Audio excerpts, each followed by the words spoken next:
Kids who can handle bullies aren't tougher. They're just prepared in advance. Schools tend to say, ignore it. Parents here tell a teacher. The reality is that bullies operate in the shadows and they operate where adults aren't, like in the hallways, the bathrooms, the buses, and online. So the reframe for parents about bullying is that ignoring is not a strategy. Reporting is not a plan. Training is. Hi, everyone, and thanks for listening to the Ask Mom Parenting podcast, where we take the mystery and the yelling out of modern parenting and offer real-life self-help for parents. I'm Sue, and with me is Randy, and whether you're deep in the toddler tantrums, navigating tween or teen drama, or somewhere in between, you'll get clarity and actionable tools one episode at a time. Today's topic is bullying, and it's what to do when your child is being bullied, a parent's guide. So bullying, isn't something that we can always prevent, but we can help prepare our kids for how to handle being bullied when it happens to them. The tools that we're sharing with you today will not only help kids with ways to manage the situation, but will also provide long-term skills for how to handle future mean behavior in relationships. Being bullied has almost become a rite of passage, sadly. I don't know many people who've escaped it, including me, and it's also touched several of my kids as well. I do have a funny little story that happened to me when I was younger, and I'm going to tell it to illustrate the difference between then and now. I was probably in middle school, 7th or 8th grade, and I did take karate, so my parents did their best to prepare me. But anyway, I had a Hispanic friend, and we were getting bullied by the 9th graders, and she was wearing hand-me-downs from one of her siblings, and they were short. Back in the 80s, it was like, where's the flood? So some of these 9th graders were sort of hawking us on the playground, and they said to her, where's the flood? One too many times. And I finally decided to say, coming from your mouth if you don't shut up. And I was drunk with my karate power. So anyway, over the course of the next several days, these girls really did start to target me. And, one day they all surrounded me and I was like in the middle of the group and they were all, anyway, the one girl leaned forward. So she came forward from the group and I don't know what she was going to do, but I karate chopped her neck. And then somebody tried to come from back and I back kicked them. And then by then, the PE coach, who was monitor at that time, came over to find out what's going on. Anyway, we all got sent to the principal's office and they called my mom and she's like, well, that's what I put her in karate for. So I'm not coming to get her.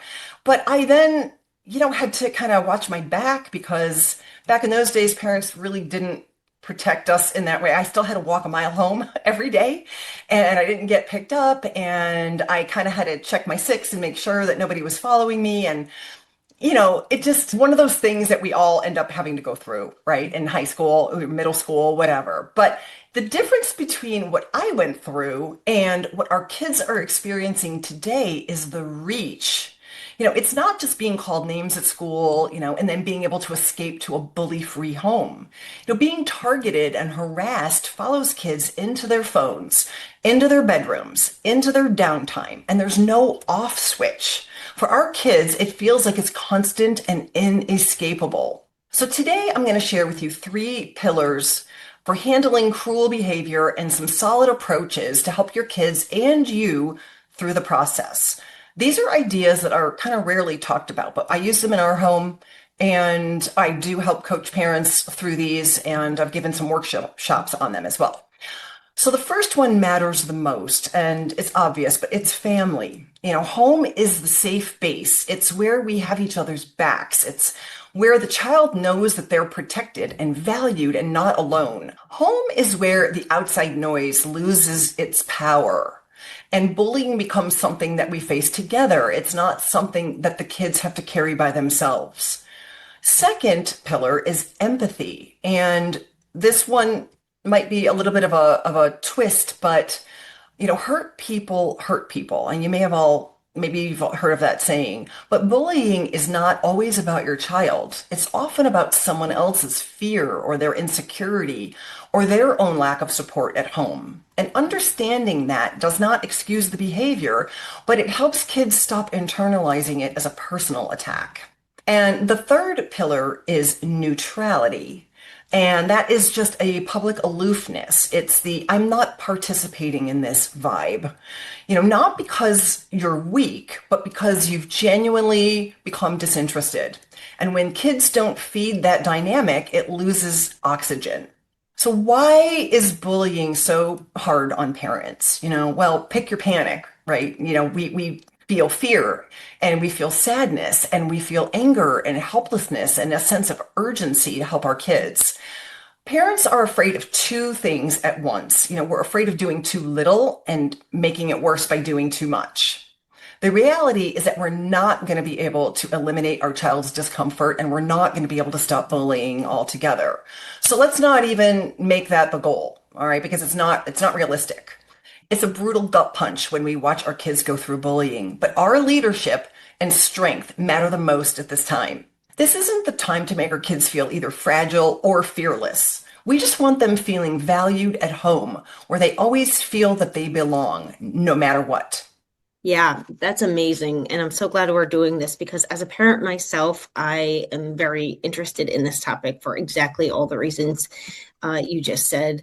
In doing some research for our podcast today, I found it very interesting that over the years, our bullying awareness has just sort of increased. So in 2014, the Centers for Disease Control and the Department of Education actually came together to release the first federal definition of bullying in the United States. And found it very interesting. The definition of bullying will mean that bullying needs to include like three pretty core elements. The first is unwanted aggressive behavior, a power imbalance or perceived power imbalance, repetition of the bullying behaviors, or a high likelihood of repeating the bullying behaviors. So I thought this definition was very interesting because it helps determine whether an incident is bullying or maybe another type of aggressive behavior.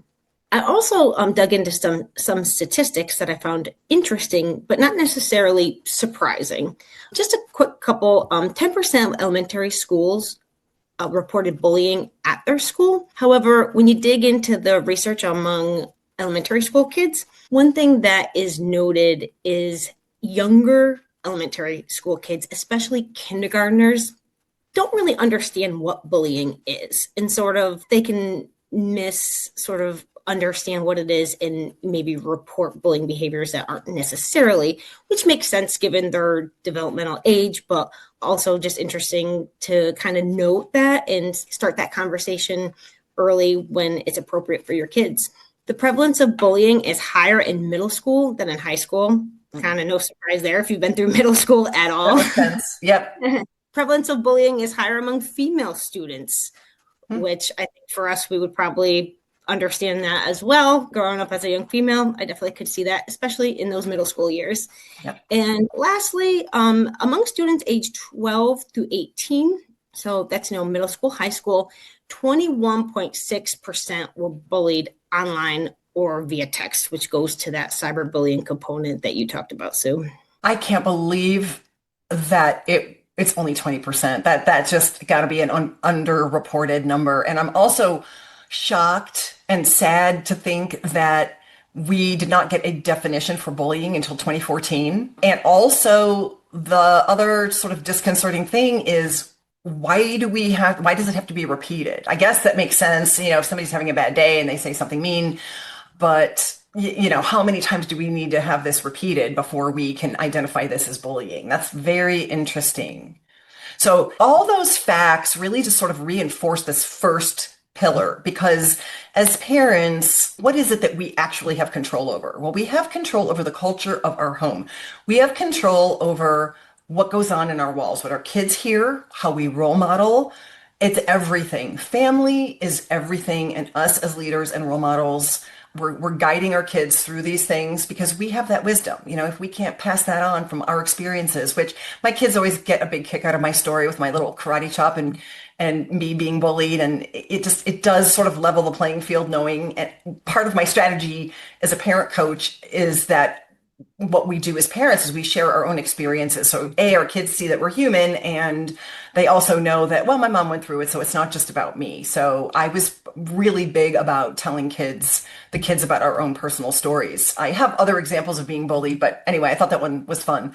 But anyway, getting back to the first pillar of family, the things that we do have control over. So there are a lot of external things we can do with schools and with agencies and with the police, but like, I like on this podcast and in my coaching to focus on what we have control over. What can we do to mitigate situations that are going on in our kids' lives? How can we, work in advance to prepare them? How can we make sure that our kids are ready for whatever comes at them? And so the number one pillar of family is how family becomes the anchor when bullies show up. And like I said, there's so much within our control at home to reinforce that our child knows and understands what bullying behavior looks like, which is what you were talking about with those stats. Make sure they do know how to identify that, and what's within their toolbox to be able to handle that.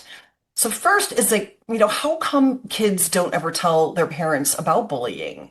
And, kids stay quiet because they're embarrassed. They feel shame. There's a fear of escalation. Maybe the parents will panic or take over.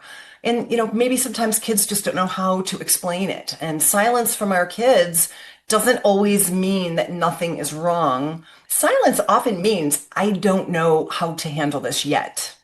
Before we can help our kids handle bullying, they have to know, I won't get in trouble for telling the truth. So we have to set, like I said, setting the culture means your kids already know they can trust you. They already know they can be honest with you about what's happening. They won't feel shame. They won't feel judged.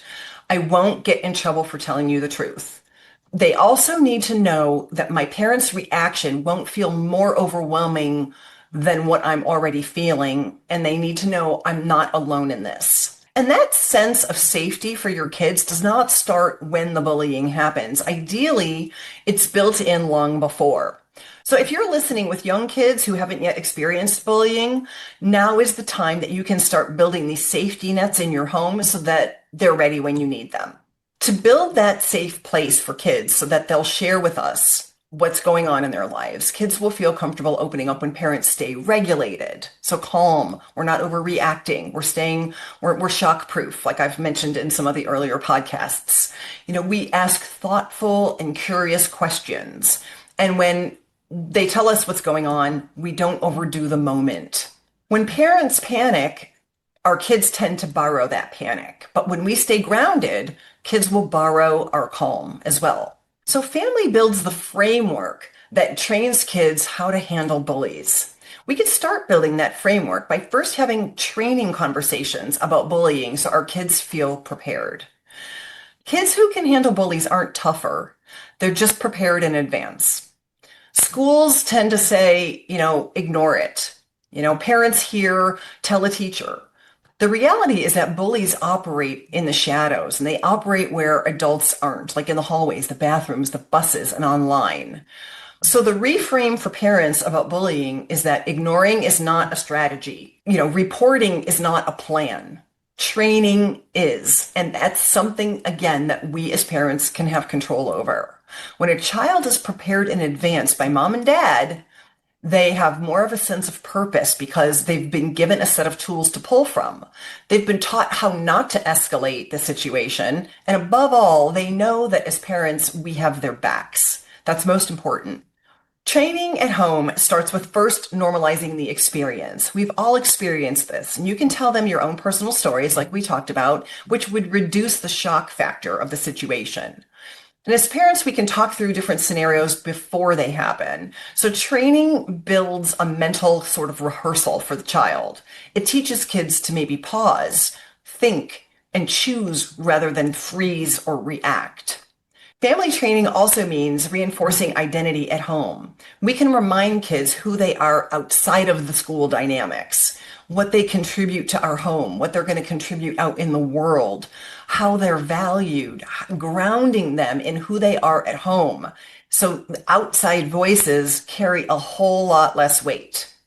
Another strategy, along with training, is to loop in siblings. This is a family issue, not an individual burden for you to carry alone. Older siblings can become advocates and perspective givers. They also can have their siblings back at school if they're, a grade or two above. Younger siblings can learn empathy and awareness through this experience, and the whole family reinforces that same core belief that home is the anchor and siblings are your best friends for life. Preparing kids in advance will not eliminate bullying, but it will change how a kid experiences it, or even if he is getting involved with a friend who's being bullied, he'll be prepared to help that friend. It's so easy to add this to your day. Just pick a calm moment, like maybe dinner, a car ride, bedtime, and ask some simple questions. If someone says something unkind to you, what do you think they're actually looking for? And let your child answer. The answer is attention. By the way, that's what bullies are always about. They're looking for that explosive attention, and maybe they're not getting it at home or, whatever. But like another question you can ask, what happens when they don't get that? And just helping them think through what really is happening is not necessarily about our child. And then anchor it with, if something ever feels off, who's the first person that you can come to? And then end with, and no matter what happens out there, where do you belong? These types of conversations are building self-awareness for our kids and injecting wisdom into the thought process. We're helping our kids feel ready for what they'll experience in the world. And if we don't teach this, who will? So pillar 2 is empathy. And plot twist, it's not empathy for your child. It's empathy for the bully. Maybe you've heard this before, like I mentioned earlier, hurt people hurt people.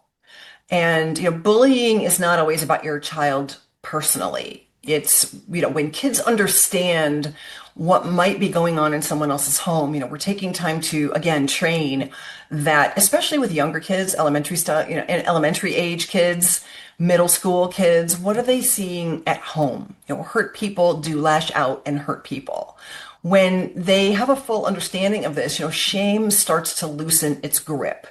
It reduces that personal attack feeling, and it builds some emotional distance and perspective for our child. Having empathy doesn't excuse the behavior, but it does keep kids from internalizing it. An ongoing conversation that we had in our home when one of our kids was getting bullied in elementary school was that, maybe this child likely could have learned this at home. I mean, young kids just don't inherently know how to be mean, not always. So they might be learning this from somewhere else, or something else is happening to them.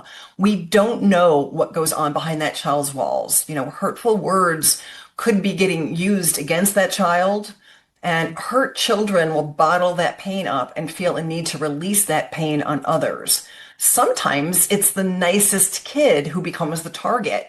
And that's what makes it so confusing for our kids if they're getting bullied. Teaching our child to first consider that hurt people possibly hurt people, and teaching them that idea trains them for empathy first. I've seen numerous times where this approach has sometimes turned into where the bully and the target become lifelong best friends, just by showing that empathy. A great way for kids to respond to nasty remarks like "you're ugly, you're fat, you're zitty," is just a simple way of saying, "Are you okay?" A simple question can elicit an interesting response. This signals that the bully's behavior is odd and not powerful, shifts the dynamic without engaging, and maybe lets down the bully's defenses just a bit. Growing up, I was never given the skills to handle bullying. If I went to my parents with something, they didn't know. The awareness just wasn't what it is today. So my parents were just like, oh, just ignore it. And I had no idea how to handle it. Luckily, I didn't have to experience it too often, but I think the awareness has grown. But as a parent, I'd love to know some skills I could teach my kids or maybe have them practice at home. So what do you recommend for something like that? Okay, I have one more pillar, but you know what? It occurred to me as you were talking, what if your child is the bully? And so many of us, we're trying to do everything we can. We're all, we're good parents, but our child might not be might not fit into the situation where hurt people hurt people. Maybe they just on their own saw something on TV or saw another friend acting out, and now our child is the bully.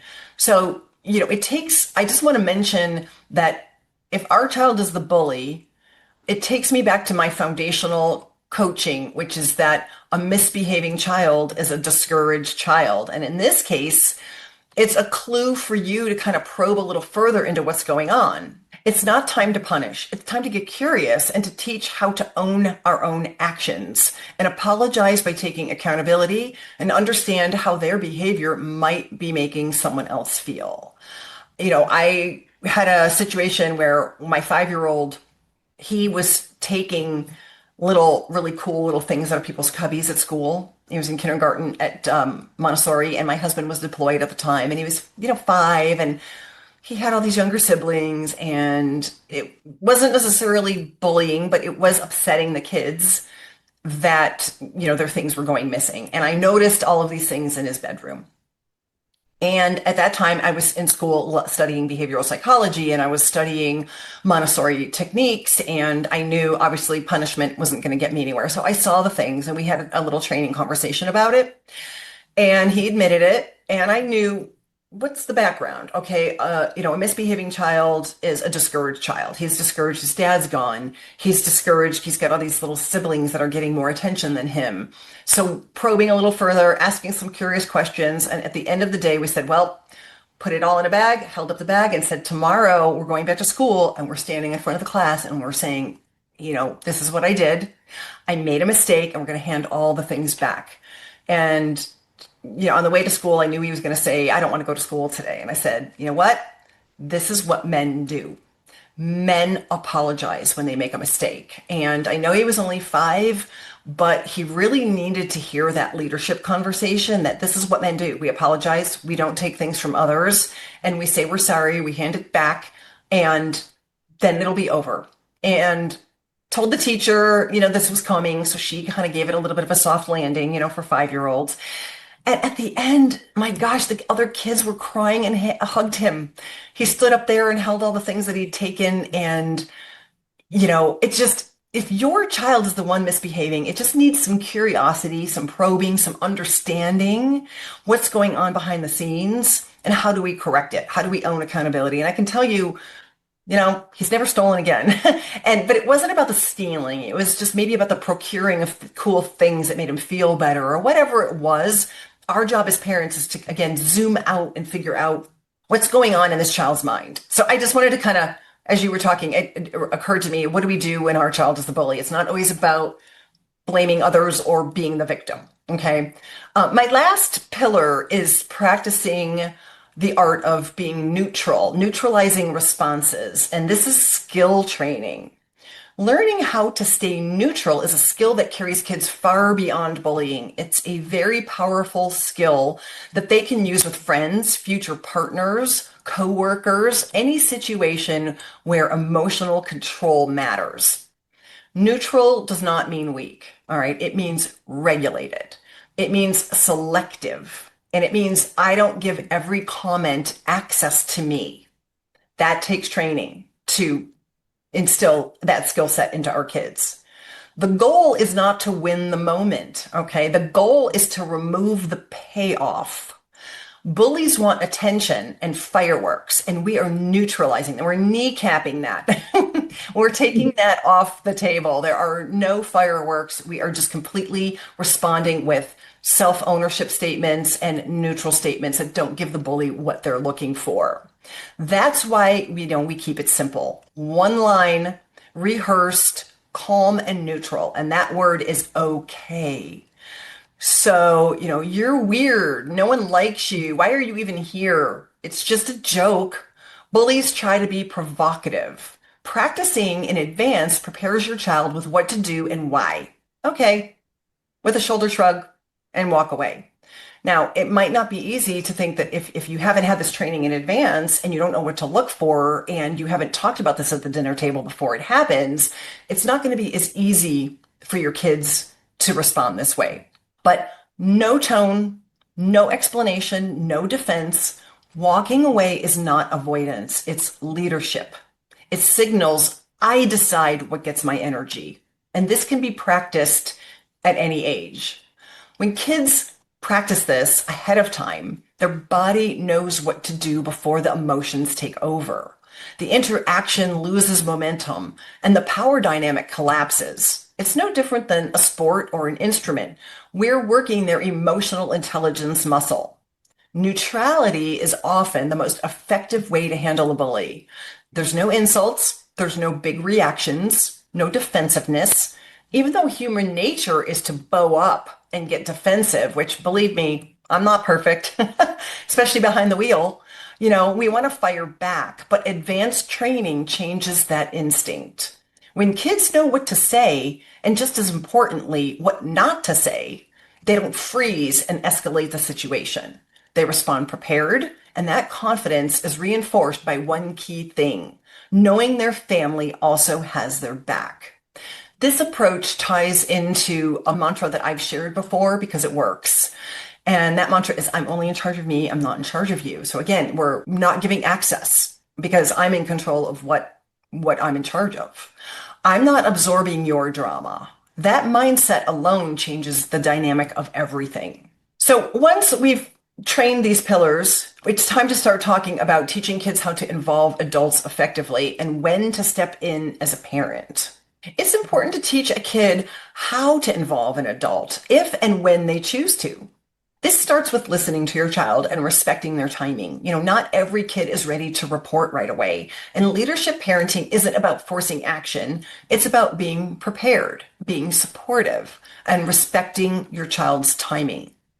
Jumping in too fast to rescue can actually be disrespectful. It sends the message that I don't trust you to handle this. I don't think you can handle it. And kids feel that. Back in my example, my mom didn't jump in and immediately drive me to and from school and intervene. She trusted me to work through it first, and that trust really made a difference for me. So here's the leadership lens that we use. We step back when the child is safe. Discomfort is manageable, and they're seeing results from their own efforts. And we can step in when there's a power imbalance, like you said earlier with the research. There's repetition or an escalation going on. Cyberbullying or emotional well-being is deteriorating and maybe it's becoming a safety issue at this point. That discernment is what separates panic from leadership. In preparing our kids, we're also preparing ourselves.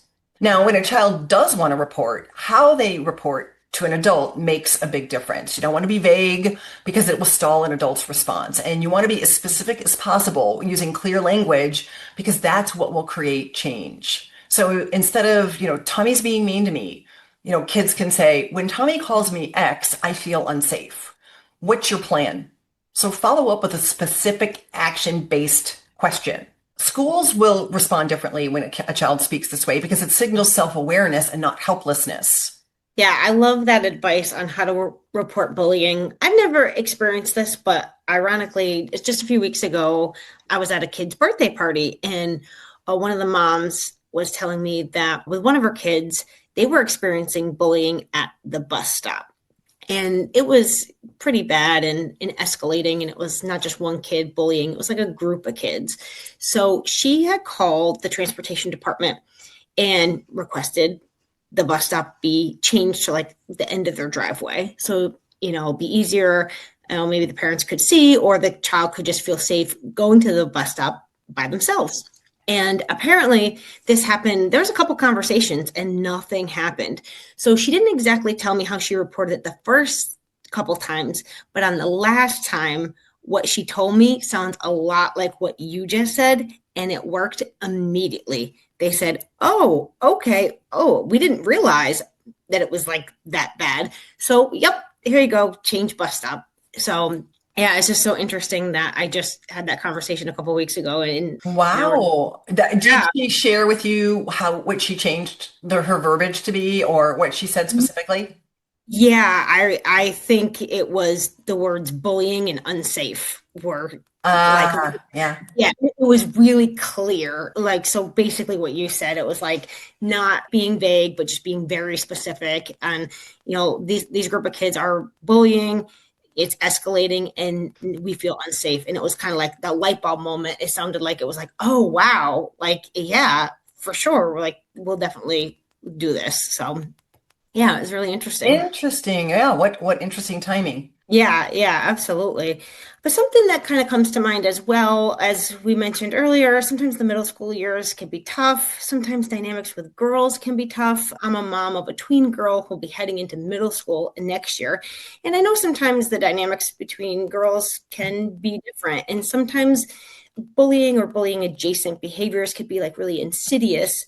So, as a mom, when it comes to girls, and let's just say there's some like kind of mean girl activity or girls being excluded, how would you recommend we handle that? Well, again, examples, raising four kids, right? I've been through this, and I also was bullied even older myself because we moved around a lot.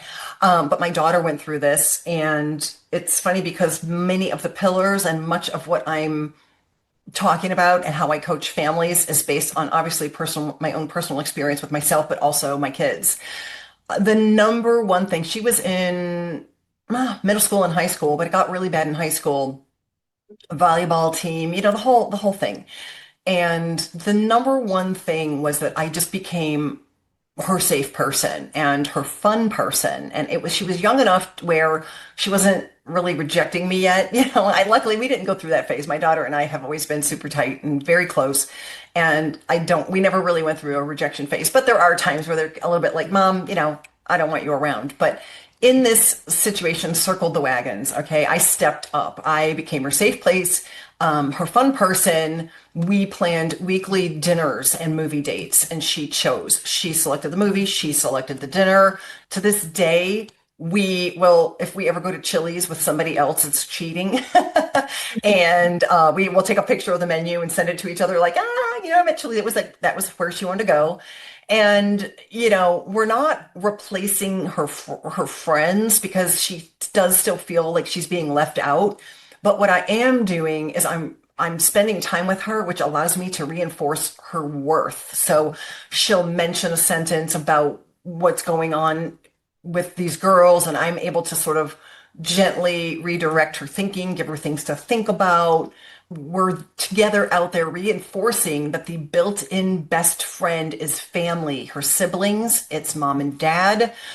There is nobody like family. Friends cannot compare. They come and they go, but family is everything, which is why that was in my family pillar, reinforcing getting siblings involved, having each other's back, having a training conversation with the whole family. Guys, this is your brother. We're not allowing this to happen. These types of leadership conversations that go on, we're looping in the siblings, where home is the anchor for our kids, and spending that one-on-one quality time with my daughter really gave me a chance to reinforce that. The next thing that I did sort of instinctively, and then I coach families to do, is to point your bullied child toward a new world, okay? Not old wounds. So, depending on age, do they have a job? Do they have other things outside of, we're not just focusing on the bullying, and we're not just at home ruminating about what's happening to me. Do we have a sport going on? Do we do an outside activity? My daughter did dance. Are we volunteering? Do we have a passion project? And if we don't, let's create one. Kids busy becoming themselves stop chasing people who don't see their value. And that was kind of a very intentional tactic that I used with the kids. Make sure that they're out there, they're doing sports, or they're doing volunteering, they're outside of their head, and they're meeting other people, maybe people from other schools, so that they can disperse their time and energy with different people. And then, the other thing that I really think helps with a daughter, and in our case, but a son as well, but to give them the big picture lens that a middle school and high school kid doesn't have yet. Pull the child out of that fishbowl of school drama. Drop them into a future where confidence grows. So, well, I'll be doing a podcast on that later where I have a wisdom continuum. But for now, the strategy is that if your daughter's getting bullied, you're spending one-on-one time with them as much as you can. You're sharing your wisdom, you're sharing comments that make them feel confident about themselves. We're talking big picture. We're talking next steps. We're talking college or trade school or travel or whatever it is that gets their brain thinking about exciting things that are not about the school environment. So one of the other things that I think we can do for any bullying, whether it's your daughter, whatever, any child going through something like this, One of the things that we can do at home is to teach the skill of being alone. Solitude is not loneliness. And I always tried to make sure that the kids spent time alone. In our case, we had the triplets, so they had a big social network together with a lot of their friends. And go to your own rooms, go spend your own time, shut the door, spend time alone, get to know yourself, hear yourself, listen to your gut. What does your body tell you? We did a lot of that reinforcement at home, which then really did lessen the power that the bully had on their psyche. So, alone time will build clarity. Like I said, it helps you connect to your thoughts and your gut and your feelings. It strengthens that inner voice and it reduces the dependency on outside approval. Kids who aren't afraid to be alone carry less emotional weight from other people, like from their peers, and they stop assigning importance to the bully, and it develops empathy without self-abandonment. Friendship does feel better when it's a choice. It's not a dependency. And in middle school and high school, the friends become everything. So if we are counteracting and counterbalancing that at home with the importance of family, all of that starts to gel and we mitigate the amount of power that the bully has. So when it comes to bullying, the long game, the long parenting game really has a positive effect. Bullying is part of growing up, okay? We're not attaching any unnecessary meaning to this. We understand it hurts. We understand that it's hard for us. It's harder for us than it is them a lot of times. But bullying has become kind of part of being in a social world, and we can at home attach less meaning to it. We've all experienced bullying to some degree. So we're sort of putting it where it belongs, over here on a shelf. It's not becoming all heightened and part of our entire day. The goal isn't to remove all the hard moments, but the goal is to raise kids who trust themselves because they can spend time alone. They can disengage without collapsing. They don't need to have friends because they can come home and go out to a dinner and a movie with their mom or their dad and have fun with their siblings. And they know when to seek help, and they're in charge of that. They're in charge of whether they're reporting or not. We're giving them the ability to make those decisions with our guidance from behind the scenes. But they feel supported at home and not controlled. Having a strong family, having empathy for what the bully's home life might be, and providing advanced training along with a very tight family are all things that a bully cannot touch. If this episode brought up a question or a worry for you, you do not have to figure it out alone. You can go to askmomparenting.com. You can click on resources and then find Ask a Question, where you can submit any private question. I read and answer every one of them, and you never know, your question could even end up on a future episode. Thank you so much for listening, and happy parenting.